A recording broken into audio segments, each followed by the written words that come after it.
गुरु वो होता है जो विद्या का दान देता है, विद्या का व्यापार नहीं करता। इसीलिए गुरु को अपने शिष्यों से दक्षिणा की आशा होती है, मूल्य की नहीं। किंतु आपने अपने अमूल्य ज्ञान का मूल्य निश्चित कर दिया।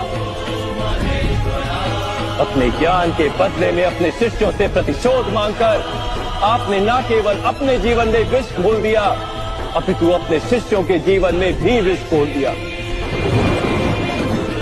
और ये सब आपके मोह और अहंकार के कारण हुआ। आप गुरु नहीं हैं द्रोणाचार्य।